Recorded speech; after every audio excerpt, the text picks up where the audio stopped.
বৰ্তমান ফেচবুকত চলি আছে এক নতুন প্ৰচলন। সেই প্ৰচলনকেইটা হৈছে নেট ফলোৱাৰ্ছ, কণ্টেণ্ট মনেটাইজেশ্যন আৰু ষ্টাৰ চেণ্ডিং। এইবোৰ দেখি আপুনি টকা পাম বুলি ভাবি আছে নেকি?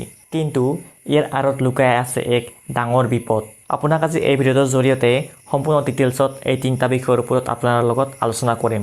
তো আপোনালোকক আজি এই তিনিটা পইণ্ট এটাকৈ ভালকৈ বুজাই দিম। আপোনালোকে ভিডিঅ'টো আৰম্ভণিৰ পৰা শেষলৈ চাই থাকিব। যদি আপুনি ভিডিঅ'টো নাচায় তেনেহ'লে আপুনি যদি সেইবোৰ কৰি আছে মানে কণ্টেণ্ট মনিটাইজেশ্যন হওক বা ষ্টাৰ চেণ্ডিং হওক বা নেট ফলোৱাৰ্ছৰ পিছতে আপুনি দৌৰি আছে তেনেহ'লে আপুনি ডাঙৰ বিপদত পৰিব পাৰে। সেই বিপদৰ পৰা সাৰিবৰ কাৰণে এই ভিডিঅ'টো আৰম্ভণিৰ পৰা শেষলৈ চাই থাকিব। 1 number point, net followers. Net followers বুলি ক'লে আচলতে কি বুজা যায়?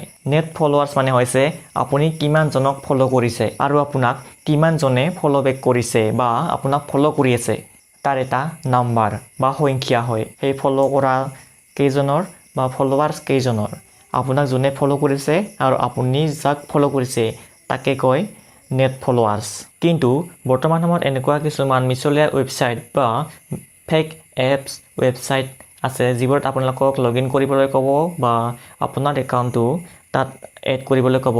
তো আপুনি ভুলতো সেই কামটো নকৰিব বা সেই এপ যিটো হ'ব বা যিটো আপোনাৰ ৱেবছাইট, যিটো আপোনাক ৱেবছাইটত আপোনাৰ ফেচবুক একাউণ্ট লগ ইন কৰিব দিব, তাৰ বিনিময়ত আপোনাৰ একাউণ্টটোত মানে ফলোৱাৰ্ছৰ সংখ্যাটো বাঢ়ি যাব।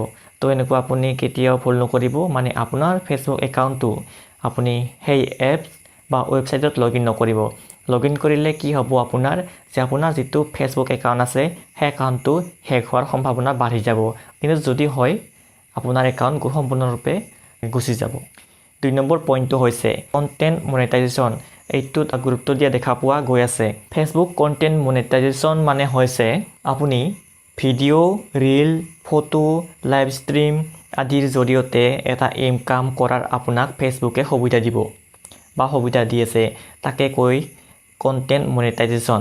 মানে আপুনি ফেচবুকত যিবোৰ ভিডিঅ' দিব, ফটো দিব বা ৰিলছ দিব বা লাইভ আহিব সেইবোৰত আপোনাৰ এটা ইনকাম জেনেৰেট হ'ব। মানে আপোনালোকে সেই ভিডিঅ'ৰ জৰিয়তে বা সেই পষ্টবোৰৰ জৰিয়তে আপুনি এটা ইনকাম কৰিব পাৰিব। তাকে কয় কণ্টেণ্ট মনেটাইজেশ্যন।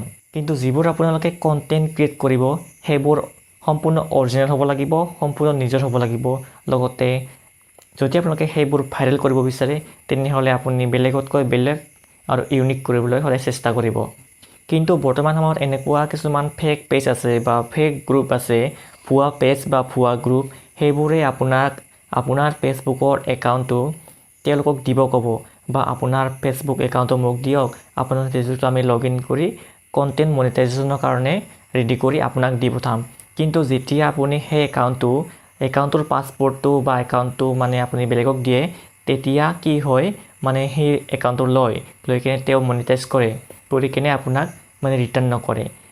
তো সেইকাৰণে আপোনালোকে যদি আপোনাক কোনোবাই কয়, আপোনাক লিংক পঠায় যে আপুনি এইটো লিংকত ক্লিক কৰক, কৰাৰ পিছত আপোনাৰ ফেচবুক যিটো একাউণ্ট আছে সেইটো আমি মনিটাইজ কৰি দিম, তো আপোনালোকে ভুলতো সেই লিংকত ক্লিক নকৰিব বা আপোনাৰ ফেচবুক একাউণ্টটোৰ আইডিটো বেলেগক অলপ সময়ৰ কাৰণেও এৰি নিদিব যে মই কণ্টেণ্ট মনিটাইজ কৰিম বুলি। তো এনেকুৱা ভুল নকৰিব। যদি কণ্টেণ্ট মনিটাইজ কৰিব লাগে তেন্তেহ'লে চিম্পুল, মই যদি শিকাব লাগে তেনেহ'লে আপোনালোকে মোক কমেণ্টত জনাই দিব। মই আপোনালোকক লাইভ দেখাই দিম। আপুনি মোক কোনো ধৰণৰ একাউণ্ট দিয়াৰ প্ৰয়োজন নাই বা আপোনাক মই কোনো লিংক নিদিওঁ আৰু লিংকত প্ৰয়োজন নাই ক্লিক কৰিবৰ কাৰণে। কোনো লিংকত ক্লিক কৰিলে আপোনাৰ কণ্টেণ্ট মনিটাইজেশ্যন অন নহয়। চ' মেইন কথাটো হৈছে যে যদি আপোনাক কোনোবাই ফেচবুক একাউণ্ট লিংক কৰিবৰ কাৰণে বা কিবা কাৰণত আপোনালোকে লিংক পঠায় একো নজনাকৈ, সেই লিংকত ভুলতো কেতিয়াও ক্লিক নকৰিব। বৰ্তমান সময়ত লিংকৰ জৰিয়তে স্কেমটো বন্ধ হৈছে যদিও বৰ্তমান সময়ত QR ক'ডেদি স্কেম কৰা হৈছে।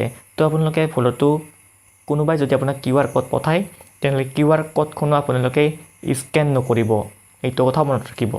3 নম্বৰ অপশ্যনটো হৈছে ষ্টাৰ চেণ্ডিং বা ষ্টাৰ চেণ্ডাৰ।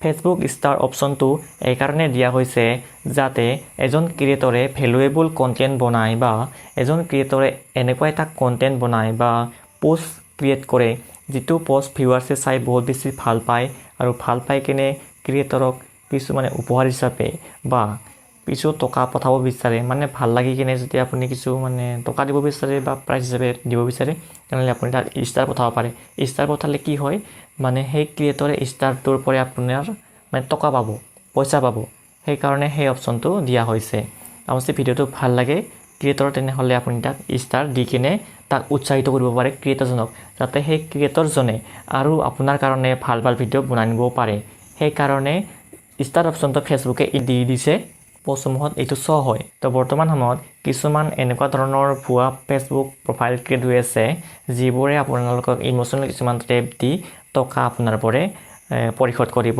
আপোনাৰ পৰা লুটিব তো এইবোৰত আপোনালোকে ভুলতো কেতিয়াও জড়িত নহ'ব এইবোৰৰ পৰা আঁতৰত থাকিব এইবোৰৰ পৰা আপোনালোকে কেনেকৈ আঁতৰি থাকিব অচিনাকি ব্যক্তিয়ে যদি আপোনাক কোনো ধৰণৰ লিংক পঠায় সেই লিংকত আপোনালোকে কেতিয়াও ক্লিক নকৰিব 2 নম্বৰ আপোনাৰ ফেচবুকৰ লগইন OTP অথবা আপোনাৰ ফেচবুকৰ একাউণ্টৰ পাছৱৰ্ডটো কাকো নিদিব অথবা কাকো নজনাব জনালে কি হ'ব আপোনাৰ ফেচবুক বেলেগে আপোনাৰ পৰা কাঢ়ি লৈ যাব আৰু আপুনি চাই থাকিব আপুনি একো কৰিব নোৱাৰিব আপোনাৰ ফেচবুক বেলেগে চলাব আৰু সেই আপোনাৰ ফেচবুক একাউণ্ট দি বেয়া কাম কৰি আপোনাৰ নামো দুৰ্নাম কৰিব পাৰে তো কেতিয়াও আপুনি ভুলতো আপোনাৰ ফেচবুকৰ পাছৱৰ্ড লগতে আপোনাৰ যিটো মানে ফেচবুকৰ লগইন কোড থাকে সেইটো কাৰো লগতে শ্বেয়াৰ নকৰিব তো বন্ধুসকল যদি এই ভিডিঅ'টো আপোনালোকে লাভজনক বুলি ভাবিছে তেনেহ'লে এই ভিডিঅ'টো আপোনালোকৰ বন্ধুবৰ্গৰ মাজত শ্বেয়াৰ কৰি দিব আপোনাৰ সেই কেইজন ফেচবুক বন্ধুলৈ এই ভিডিঅ'টো পঠাই দিয়ক যিকেইজনে content monetisation net followers star sending বা ষ্টাৰ চেণ্ডাৰৰ ওপৰত পাগল হৈ আছে তো যাতে আপোনাৰ সেইসকল বন্ধুৱে নিজৰ ফেচবুক একাউণ্টসমূহ সুৰক্ষিত কৰি ৰাখিব পাৰে তো বন্ধুসকল কমেণ্ট বক্সত আহি জনাওক আপোনাক নেক্সট ভিডিঅ' কোনটো টপিকৰ ওপৰত লাগে আৰু যদি আপোনালোকে এইসমূহ সমস্যাত ভুগি আছে বা যদি আপোনাৰ কিবা অসুবিধা হৈ আছে ফেচবুক বা ইনষ্টাগ্ৰাম বা ইউটিউবত তো সেইসমূহৰ বিষয়েও মোক সুধিব পাৰে মই আপোনালোকক জনাই দিম আৰু মোৰ ফালৰ পৰা আপোনালোকক যি সহায় কৰিব পাৰোঁ আপোনালোকক সহায় কৰিম তো বন্ধুসকল আজিলৈ আহিছোঁ আকৌ লগ পাম নেক্সট এটা ভিডিঅ'ত